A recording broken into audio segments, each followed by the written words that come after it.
Contoh sederhana. Masalah kunut subuh. Masalah kunut subuh.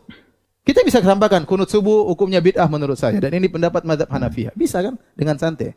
Bismillahirrahmanirrahim. Assalamualaikum warahmatullahi wabarakatuh. Alhamdulillahirabbil alamin. Assalatu wassalamu ala nabiyyina Muhammadin wa ala alihi wa sahbihi ajma'in, amma ba'du. Teman-teman yang dimuliakan oleh Allah Subhanahu wa taala, di video kali ini saya akan menampilkan yaitu tanya jawab, yaitu tentang masalah hukum foto dan video. Jadi ada jamaah yang bertanya tentang hukum foto dan video ke Ustadz Dr. Firanda Andirja MA. Jadi pertanyaan seperti ini, sekarang Ahlus Sunnah wal Jamaah itu sedang terpecah belah, yaitu tentang masalah foto dan video. Nah, teman-teman yang dimuliakan oleh Allah SWT, lebih lengkapnya saya akan tampilkan video tersebut. Mari kita simak videonya. Bagaimana tentang kondisi Ahlus Sunnah sekarang, terkhusus di Indonesia yang sekarang berpecah belah gara-gara masalah foto dan video? Ini Ahlus Sunnah. Seperti apa yang ribut gara-gara foto dan apa? Video. Ya. Foto dan video, kalau intinya kalau untuk maksiat jadi maksiat, kalau bukan untuk maksiat bukan apa? Maksiat. Kalau ada yang mengharamkan secara mutlak ya biasa. Itu bukan masalah akidah ya, akhi. Bukan masalah akidah. Ente boleh bantah, ente menurut saya foto itu haram. Ya, video haram, ya terserah ente. Kalau gitu jangan nonton TV, jangan nonton itu semua video ya. Ente jangan ikut-ikut meramaikan apa kemaksiatan, konsekuensinya ada. Kalau ente bilang itu apa? Haram. Haram. Ya. Yang mengatakan halal ada juga ulamanya ya. Karena ini kembali kepada hukum gambar. Apakah gambar itu ya foto termasuk gambar?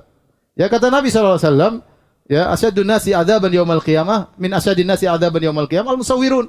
Di antara orang yang paling keras adabnya di adab pada hari kiamat para musawwir, para penggambar. Sepakat ulama kalau orang yang membuat 3 dimensi patung makhluk bernyawa, maka itu termasuk dalam hadis ini. Demikian orang melukis ya. Melukis juga ya, maka itu melukis makhluk, dia niru-niru ciptaan Allah Subhanahu wa taala ya. Ya, makanya dalam hadis ya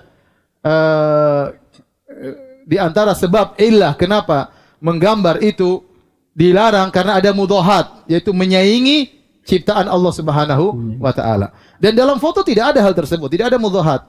Sama seperti orang berdiri di atas cermin, nampak wajahnya, tinggal diabadikan. Tidak ada yang mengatakan ini lukisanmu, tidak ada. Semua mengatakan ini benar-benar ciptaan Allah, cuma kamu abadikan dalam sebuah apa? Foto ya. Paham? Jadi yang benar wallahu alam bisawab, ini pendapat Syekh Utsaimin dan pendapat ulama yang lainnya bahwasanya seperti Al-Khaflan, ya, ulama kibar ulama sekarang, bahwasanya foto tidak mengambil hukum gambar. Tergantung, kalau dia digunakan untuk kebaikan enggak ada masalah. Kalau dia digunakan untuk kemaksiatan maka hukumnya apa? Haram. Video pun demikian.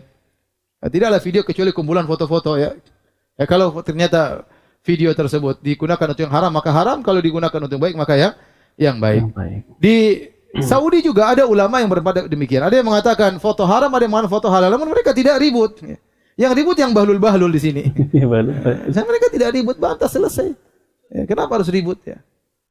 Ente ribut nggak keren sekali. Kalau keribut sama orang Syiah, oke lah keren ya.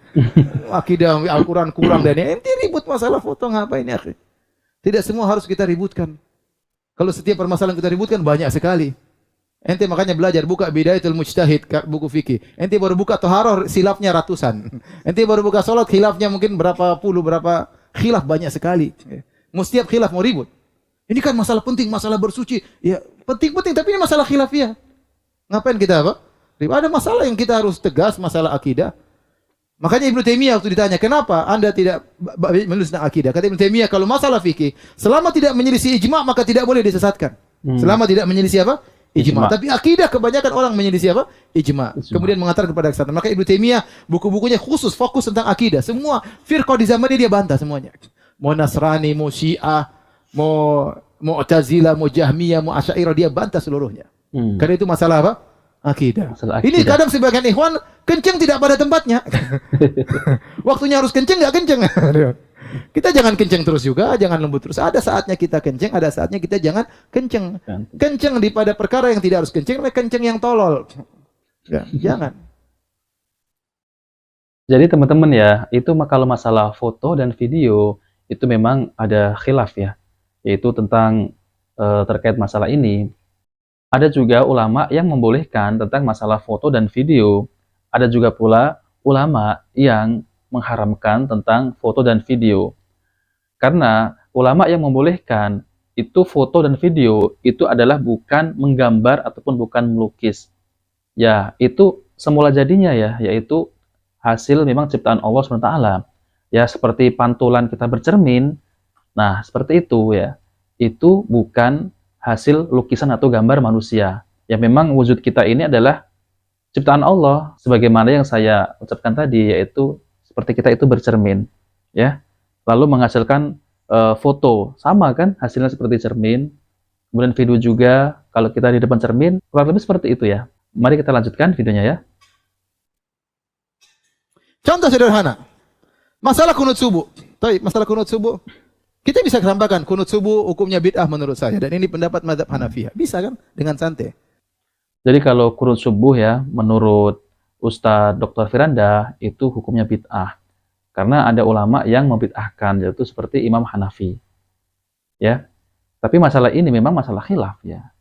Boleh seseorang itu mengambil pendapat dari ulama, yaitu masalah kunut subuh itu adalah bid'ah. Nah, teman-teman, mari kita lanjutkan kembali ya. Adapun mazhab Syafi'i sunnah, mazhab Maliki sunnah, mazhab Zahiri sunnah. Ibnul Qayyim mengatakan boleh sesekali. Az-Zahabi mengatakan boleh sesekali. Iya. At-Tabari mengatakan boleh sesekali. Ternyata jumhur ulama mengatakan sunnah. Abu Hanifah mengatakan apa? Bid'ah. Imam Ahmad mengatakan tidak disunahkan tapi tidak dibid'ahkan oleh Imam Ahmad. Saya pilih pendapat Abu Hanifah. Selesai kan? Tapi kalau ini bid'ah, merusak agama. Ente tahu nggak ini? Ribut nggak orang? Iya, ribut. Ribut. Berarti Imam Syafi'i dulu merusak agama. Paham? Tergantung cara kita penyampaian. Kalau ente bilang ini bid'ah, ini masalah besar. Kenapa ente ini masalah sholat? Hati-hati ente bikin bid'ah dalam sholat. Jadi perkara besar. Tergantung ente mau besarkan masalah atau mengecilkan masalah. Paham? Kalau ente sampaikan ini gini, nih pakai ini, anak bikin ini satu. Imam Syafi'i, Imam Malik. Ini sunnah. Ini tidak disunahkan. Ini bid'ah. Ya sudah. Ente kan tahu yang bilang bid'ah Abu Hanifah rahimahullah taala. Apakah ente perlu kencang di tempat yang tidak perlu dikencengkan? Ya terserah ente. Ketahuan mana yang berilmu, mana yang bahlul, kelihatan. Oleh karena maksud saya, dalam banyak masalah kita jelaskan. Misalnya saya menjelaskan tentang masalah foto. Taruhlah saya berpendapat foto itu haram. Hak saya. Saya bilang foto ini haram, dalilnya begini-begini. Sudah, tanpa harus ribut dengan yang lain. Karena saya tahu dia tidak mengikuti hawa nafsu. Dia punya dalil. Jangan sampai kita menggambarkan setiap orang menyelisih kita pasti mengikuti hawa nafsu. Nggak boleh. Dia punya dalil, dia punya ulama, terus kita gambarkan seakan-akan dia mengikuti apa? Hawa nafsu, sehingga kita merendahkan dia, kita ajak murid-murid kita untuk menghina dia. Ini nggak benar seperti itu. Ini bukan cara ahlu sunnah. Ya. Oleh karenanya, kita harus belajar fikih khilaf itu ada. Apalagi kalau antum sudah belajar firaq. Ya. Saya belajar firaq di kuliah. Ya. Lihat, khilafnya besar-besar. Maka saya lihat khilaf kecil-kecil bagi saya ringan. Ya. Jangan kita yang kecil besar-besar kita nggak ngerti, yang kecil-kecil kita sibuk meributkan masalah itu. Nggak benar. Khilaf tetap selalu ada. Pandangan selalu berbeda-beda. Kita mengajak semua orang ikut kita, belum tentu. Sekarang kita saja terkadang berpendapat begini, besok kita berubah. Ustadz kita terkadang begini, bisa jadi dia berubah di kemudian hari. Tapi demikian saja kajian kita. Ya. Nah, teman-teman yang dimuliakan Allah SWT, itulah penjelasan dari Ustadz Dr. Firanda Andirja MA Hafizahullah, yaitu tentang terkait masalah foto dan video.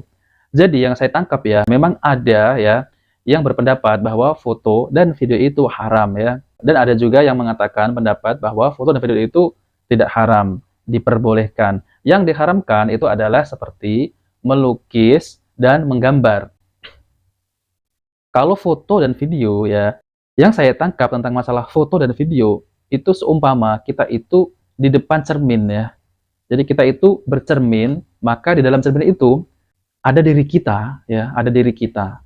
Seperti itulah foto dan video ya. Jadi sama memang bentuknya itu sama, yaitu memang ciptaan Allah ya. Berbeda dengan menggambar atau melukis ya. Kalau menggambar dan melukis itu jelas itu memang memakai tangan seseorang, yaitu dia itu ingin meniru ciptaan Allah ya, seperti melukis dan menggambar ya. Dan saya ulangi lagi ya, berbeda dengan foto dan video. Jadi di sini saya akan bacakan tentang hadisnya ya, yaitu beda melukis dan mengambil foto ya. Jadi perbedaan melukis dan mengambil foto. Dalilnya adalah dari Sa'id bin Abil Hasan, ia berkata, aku dahulu pernah berada di sisi Ibnu Abbas radhiyallahu anhuma. Ketika itu ada seseorang yang mendatangi beliau, lantas ia berkata, Wahai Abu Abbas, aku adalah manusia. Penghasilanku berasal dari hasil karya tanganku. Aku biasa membuat gambar seperti ini, ya. Kemudian Ibnu Abbas berkata, tidaklah yang kusampaikan berikut ini selain dari yang pernah kudengar dari Rasulullah Shallallahu Alaihi Wasallam.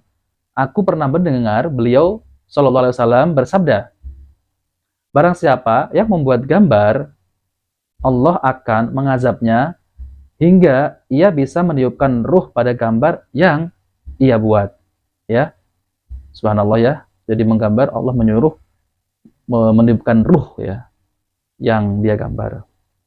Padahal ia tidak bisa meniupkan ruh tersebut selama-lamanya.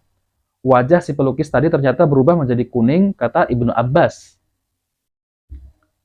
Jika engkau masih tetap ingin melukis, maka gambarlah pohon atau segala sesuatu yang tidak memiliki ruh. Hadis ini diriwayatkan oleh Bukhari nomor 2225. Jadi kalau ingin melukis atau menggambar ya, itu dibolehkan, akan tetapi jangan yang ada ruh ya ataupun makhluk bernyawa. Jadi boleh kita itu melukis atau menggambar, misal kita menggambar ya gunung ya ataupun kita menggambar pohon-pohon, pemandangan ya, ataupun kita menggambar tanam-tanaman, bunga-bunga, itu dibolehkan ya, tumbuh-tumbuhan. Namun yang tidak dibolehkan adalah yaitu melukis atau menggambar makhluk yang bernyawa ya, yang ada ruhnya.